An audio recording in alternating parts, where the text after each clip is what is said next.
Oh shit, that's gonna be a problem. We didn't even get into that, did we? You don't think there's a difference? There's not a difference between offset and helical.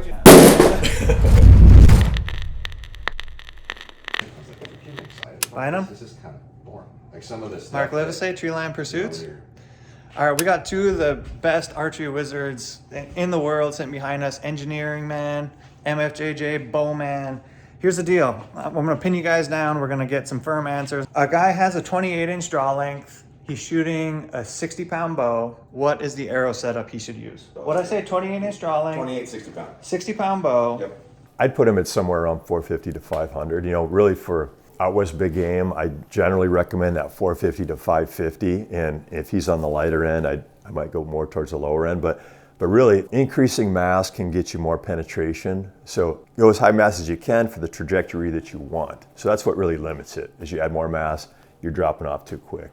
And that ends up being 450 to 550 for a lot of people. If you're gonna shoot closer range, there's really nothing wrong with going even heavier than that. You wouldn't necessarily need to if you've got the right broadhead on the end that is durable and will take less force to penetrate. But that's the kind of setup I would recommend too, is have a broadhead that's good for the game that you're gonna go after, so it doesn't take too much force to cut through. Well, and if you're using his heads, in my opinion, I don't think the weight's going to be as critical because there's a lot less resistance in your head. I would also lean to the 450 in that scenario. And I think where we probably differ is when you go heavier in poundage, I actually go a little backwards in the weight and you probably go a little up. The velocity of the arrow to me is really important because I look back on my whole history of problems that I've had over my life. And 9 times out of 10, the problem was the animal moved before the arrow got there. More often than not, if you're an experienced archer and you shoot well and you're not making like inherent shots accidentally hitting the shoulder, that sort of thing, velocity is pretty important. So I try to keep the weight down a little bit. I think 450 is kind of that perfect point for a lighter poundage, slightly shorter draw length setup. So we're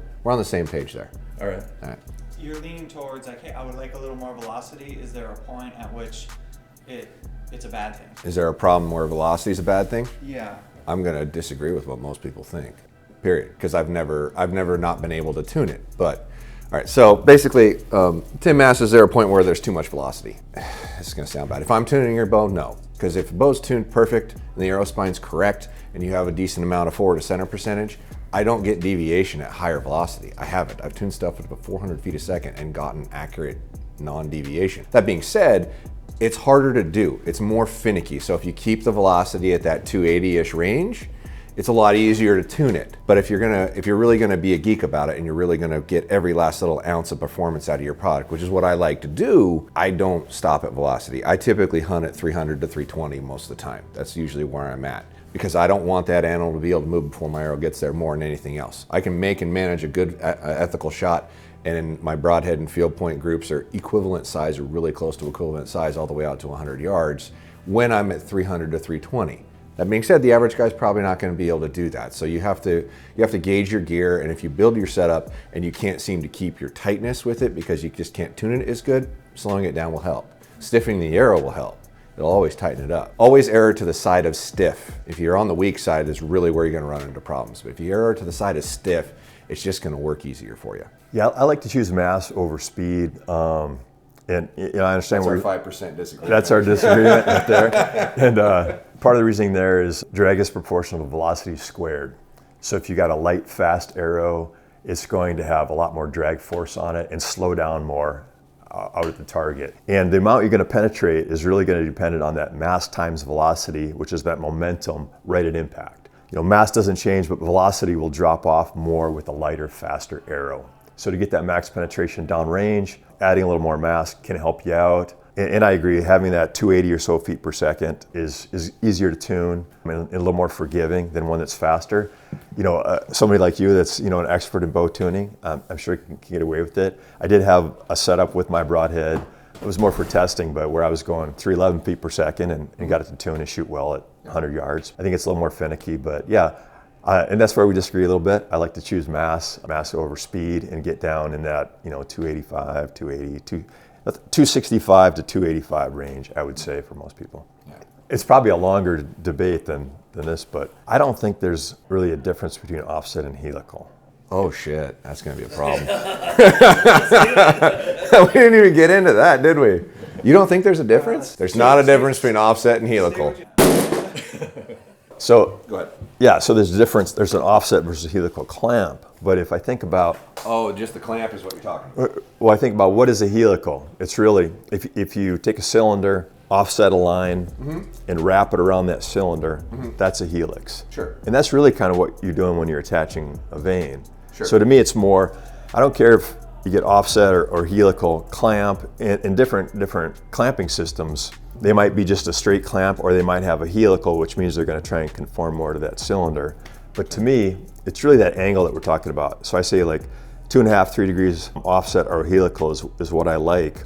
Well, if the vane is offset 2.5, say 2.5 degrees, and it's pushed down, it's basically a helical. It's basically a helix at that point. Okay. The helical clamp is trying to hold that shape perfectly for a certain angle and certain diameter, right? So the way to look at it is a little different, but to me, it doesn't matter too much between those two.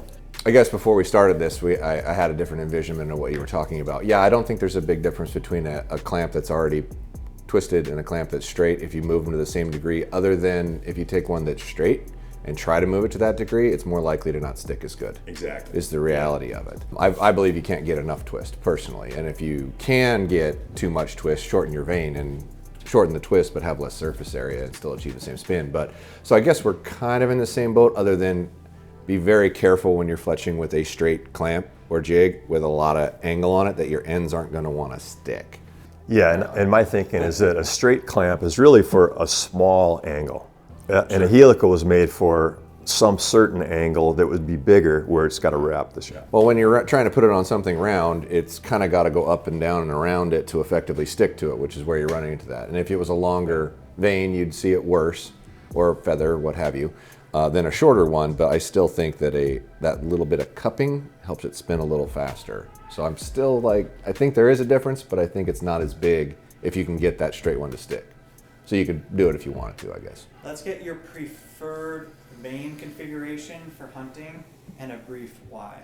My preferred hunting vane, and really the job of a vane to me is to have as less drag as possible, and drag is just defined as force in line when the arrow is going down, but as less drag and as least noise as possible, but yet have great stability with a broadhead on the front. And by stability, if that's going off straight, and you have air going across the head here and across the vane here, it needs to have this force to restore it back. So too small or target vane doesn't work very well with a fixed blade head on the front.